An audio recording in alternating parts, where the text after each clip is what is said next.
kan Anda badan hukum ya. Sebagai wujud akuntabilitas pasti ada pajaknya, ya kan? Kira-kira bersedia nggak Anda memberikan fotokopi pajak kepada majelis untuk melihat soal integritas? Pertanyaannya apa yang ini sudah terlalu personal ya? Begini ya. Jadi pertanyaan aja mengenai soal kasus yang kita hadapi saja sebaiknya. Begini, yang mulia. Tolong pihak terkait menghormati pertanyaan saya. Kalaupun dia tidak mau menjawab itu nggak apa-apa. Iya, baik Pak Refli.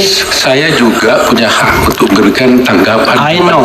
Dan Anda sudah melakukan itu. Sama-sama Karena itu kita menghormati. Ya oke. Silakan. Saya Refli lewat hakim ya. Oke. Kalau kita sakit gigi, jangan dipikir semua orang sakit gigi, gitu. Yang sakit cuma kita sendiri. Karena justru itulah yang menjadi pokok persoalan di dalam perkara ini, di mana pihak pemohon mengatakan bahwa bansos berpengaruh terhadap pilihan, tapi dengan data-data yang Anda sampaikan tadi itu berdasarkan penelitian pada Kompas dan Indikator mengatakan bahwa ternyata bansos itu tidak ada pengaruhnya dengan pilihan. Anda sudah menjelaskan semua data-datanya, saya tidak perlu ulangi lagi. Argumentasi yang disampaikan oleh pihak pemohon dengan mencontohkan tentang konsep pork barrel di luar negeri, di mana seorang senator mungkin berupaya membuat proyek untuk menggelontorkan suatu dana kepada daerah pilihannya agar bisa memilih dia, sehingga mereka berkesimpulan bahwa dengan adanya menggelontorkan sesuatu dana dan sebagainya tersebut akan bisa mempengaruhi pemilih untuk memilih dia sendiri. Di Indonesia, fakta Pilpres kemarin, saya nggak bilang dulu, tapi yang kemarin ini yang 2024, faktanya sebaliknya dengan apa yang mereka dalilkan. Saya ingin mendapat penjelasan yang lebih dalam lagi daripada ahli. Sesungguhnya, kenapa hal itu bisa berbeda, bertolak belakang dengan kejadian yang terjadi di Pilpres ini? Anda mengatakan bansos sungguh-sungguh tidak punya pengaruh terhadap pilihan, tapi justru di sana mengatakan dengan konsep pro barrel itu mengatakan bahwa mereka ada pengaruh. Tadi Anda menjelaskan hanya data-data yang ada di Indonesia, tapi saya ingin Anda membandingkan dengan konsep yang mereka sampaikan di sana. Nah, itu pertama. Kedua, bisa nggak saudara ahli menjelaskan pada persidangan ini? Tadi Anda sudah menjelaskan tentang fakta-fakta yang terjadi di Aceh dan Sumatera Barat, di mana 02 tetap menang, walaupun di sana ada bansos.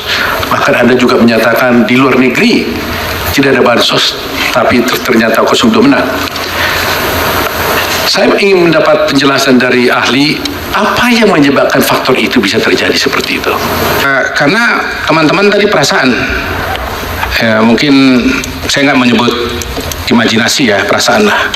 Sementara ini temuan.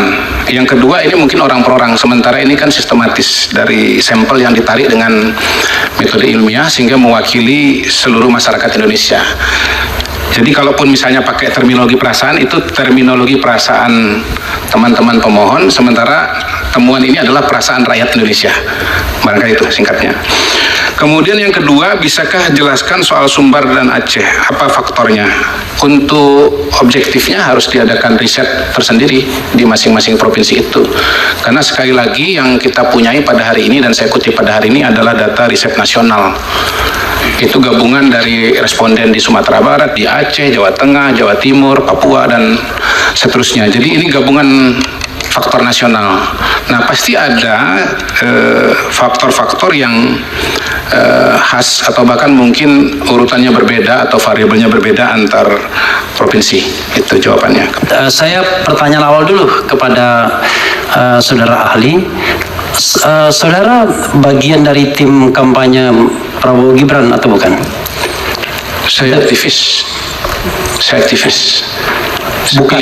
Pilihan saya pribadi adalah 02. Ketua Gerakan Sekali Putaran. Oh ya, saya mendirikan organisasi namanya Gerakan Sekali Putaran. Itu relawan buat pemenangan Prabowo Gibran. Betul, saya lengkapi kemenangan dalam sekali putaran dan berhasil dengan gemilang. Oke. Tetapi silakan agak pertanyaannya berbeda Pak sama Refli. Hasan Nasbi. Saya bertanya, tapi Ya. pertanyaan ini pertanyaan yang memang saya ambil dari aspirasi yang saya pahami. Pertama, tadi Anda mengungkap Indobarometer ya, itu kan perusahaan saudara ya, perusahaan itu ya, perusahaan, bukan LSM kan. Berapa kali Anda melakukan survei yang terkait dengan Pilpres, dan dari mana sumber dananya, atau dengan siapa pendonornya atau pendananya? Itu yang pertama. Yang kedua adalah kan Anda badan hukum ya, sebagai wujud akuntabilitas pasti ada pajaknya, ya kan? Kira-kira bersedia nggak Anda memberikan fotokopi pajak kepada majelis untuk melihat soal integritas? Pertanyaannya apa yang Ini sudah terlalu personal begini ya. Jadi pertanyaan aja mengenai soal kasus yang kita hadapi saja sebaiknya. Begini, Yang mulia. tolong pihak terkait menghormati pertanyaan saya. Kalaupun dia tidak mau menjawab, itu nggak apa-apa. Iya, baik Pak Refli.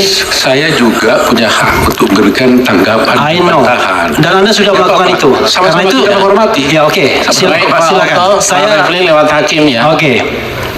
Saya lanjutkan ya. Karena itu soal integritas juga ya.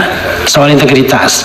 Nah, yang ketiga adalah kalau data dipublikasikan itu ada raw datanya, istilahnya itu, atau coding ya, yang Anda inputkan kepada sistem survei dan lain sebagainya.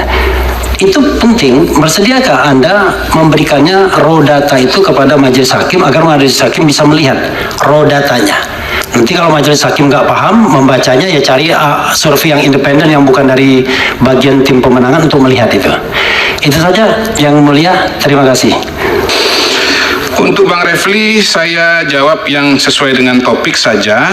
Soal raw data siap diberikan apabila diminta oleh majelis hakim.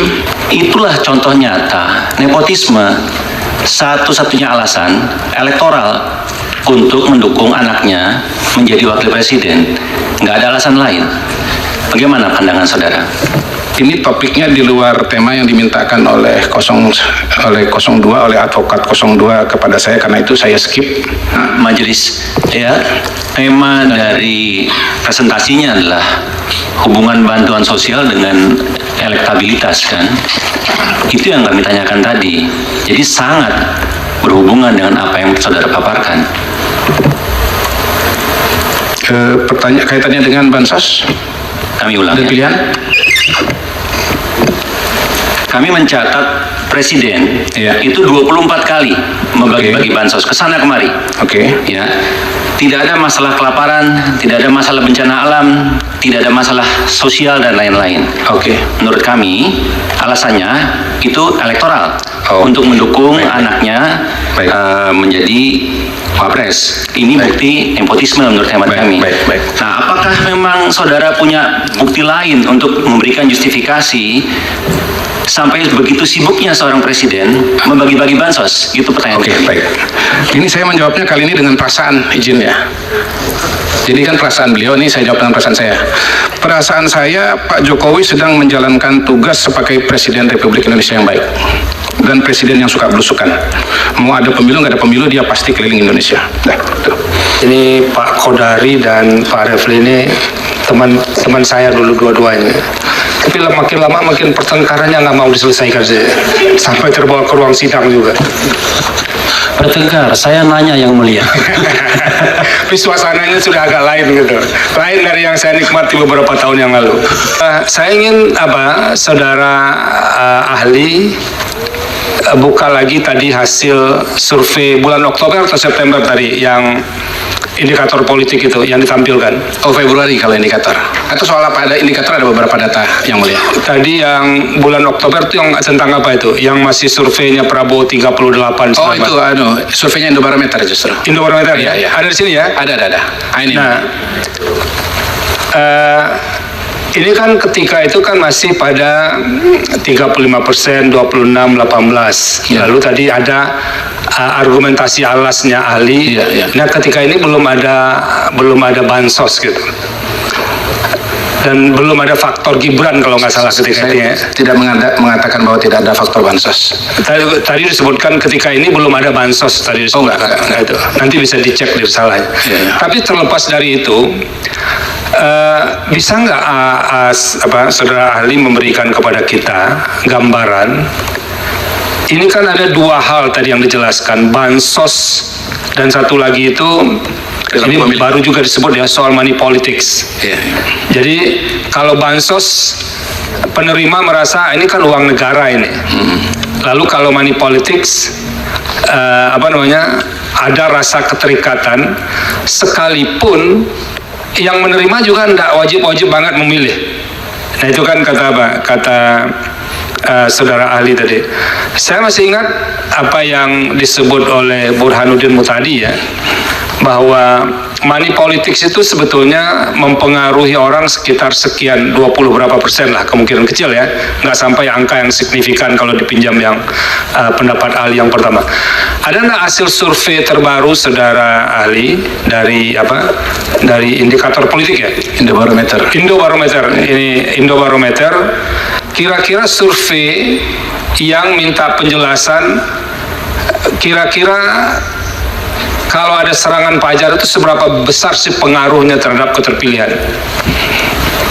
Ada nggak survei itu dilakukan? Sebab ini kan para lembaga survei kan mulai terdorong juga ke satu titik isu bansos ya, karena isu itu memang besar. Lalu itu yang kemudian muncul. Padahal kalau belajar dari yang saudara kemukakan tadi, ada juga money politik atau politik uang atau serangan Fajar dan segala macamnya. Ada survei nggak dari lembaga saudara yang berkait dengan ini? Pak Kodari. Itu satu. Yang kedua, ada survei juga enggak yang bisa membantu kita? Itu kalau di negara lain, ini bukan cerita negara lain, ini bicara Indonesia saja. Itu kontribusi calon presiden, calon wakil presiden terhadap persentase yang diraih oleh pasangan calon itu. Jadi ini kan dua nih, Anies dengan Muhaimin, Ganjar dengan Mahfud, kemudian Prabowo dengan Gibran.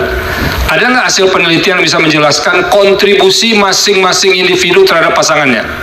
Misalnya angka 58% Prabowo itu berapa persen sih kontribusi Prabowo terhadap angka 58, kemudian kontribusi Gibran terhadap angka 58 itu. Begitu juga dengan yang lain-lain. Ada nggak hasil penelitian? Supaya kami ada bekal juga nih Pak Kodari. Jangan lalu berasumsi soal bansos juga. Ternyata ada faktor lain yang juga berkontribusi terhadap keterpilihan. Itu saja, terima kasih.